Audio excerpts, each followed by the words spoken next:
Hey guys, welcome back or welcome to another video of Kemily's bracelet. And in today's video, I'm going to be showing you guys how to start making and selling your own bracelets. So let's get into the video. Before I can show you how to start, I want to show you guys how we started. We were with our friends and we were making bracelets. And then we got home and we asked our dad if we could have a bead kit for Christmas. And he said yes, so for Christmas we got a bead kit. And after Christmas we kept making bracelets with my sister, and then my dad was like, hey, maybe you guys should start selling these and make them better. And at first we were like, I don't think nobody would buy these. But then we realized that people actually do like that stuff. So after that, we started making better bracelets and then we started selling them at school. But to come up with the name, my mom usually called my sister and I Kemily because our names are Emily and Kayla, and she often got confused. So we decided to name our business Kemily's Bracelet. And now we just keep making bracelets and everything. We have better bead kits, bigger bead kits, and we I don't know, we just get inspired a lot, and we make a bunch of bracelets. We actually make a pretty good amount of money now, so I think that is a motivation for you to get started in making a business. So now let's go in how you can get started as well. So to start off, you're gonna need a small starter bead kit. These bead kits are usually found on Amazon and Hobby Lobby.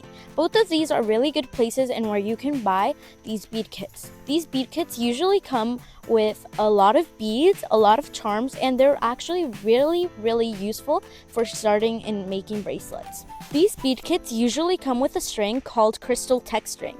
Now, I don't really recommend this string, and here is why. The reason why I don't really recommend this string is because this string tends to be very fragile and very hard to tie. So the bracelets won't really stretch that much. That's why I recommend this string, which is really stretchy, and usually it's white and thin. So if you find it, you better buy it because it's so good. And the string is stronger, more flexible, and easier to tie. So now let's go on to the measuring of the bracelets. The reason why I'm saying to measure the bracelets, it's because this is a really important thing. So if you don't measure the bracelets are going to be a variety of sizes. And if a person buys the bracelet for themselves and the bracelet is either way too big or way too small, the person might not buy again, or you may get a bad reputation. So I really recommend measuring the bracelets, and the size I do recommend is 6.5 and 6.75 inches because this size fits most of the kids and some adults. So if you're gonna measure your bracelets, I really do recommend measuring that size. So now let's go on to the next topic. Okay, so now I'm just gonna start spitting out tips because tips are really important if you're gonna start making your own bracelets and selling them. So let's go on to it. If you're actually going to lock in and start making and selling a lot of bracelets, I do really recommend into buying a bead spinner. Bead spinners make the process a little bit more faster, and it's easier to make the bracelets. If you have a bead spinner, it's easier to make a lot of bracelets in just a little bit of time. So I do really recommend buying it. So let's go on to the next tip. I also do really recommend into making your own ideas or making your own combos, because then there's actually something unique from your business. You don't want to be copying other people's ideas because it took them time to come up with them, and it doesn't really apply something unique to your business. So I really do recommend coming up with your own ideas.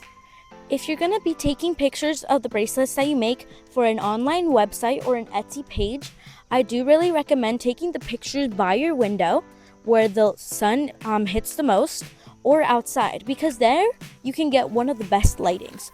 But one of the best times to actually take pictures is while the sun is going down, because while the sun is going down you can get one of the best lightings and you can actually get really good pictures with it.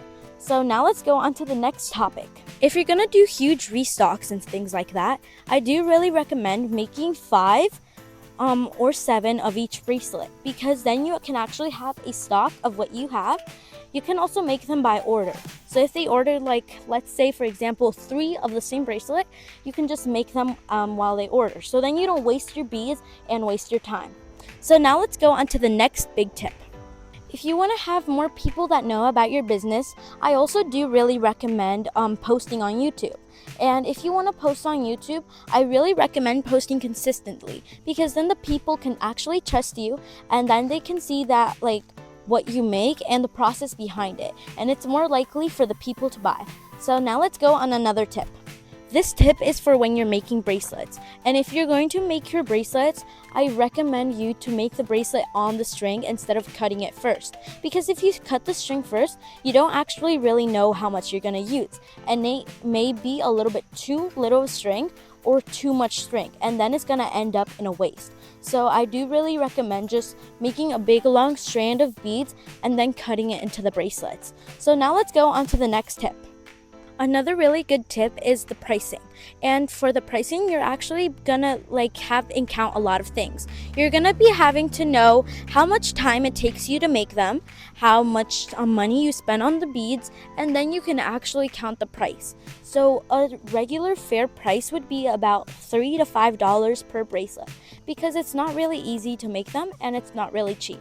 So now let's go on to the big and last final tip. For this last and final tip, I'm going to tell you guys to wear the bracelets that you make, because if you wear the bracelets that you make, it's more likely for the people to actually see what you make and actually ask questions about it. Because if you don't wear them, they won't know that you actually make and sell these. So I do really recommend wearing them. Thank you guys so much for watching this video. I really hope you guys enjoyed it and that this helped you to get motivated and to start making and selling these. So hit that subscribe button and see you to the next one. Bye!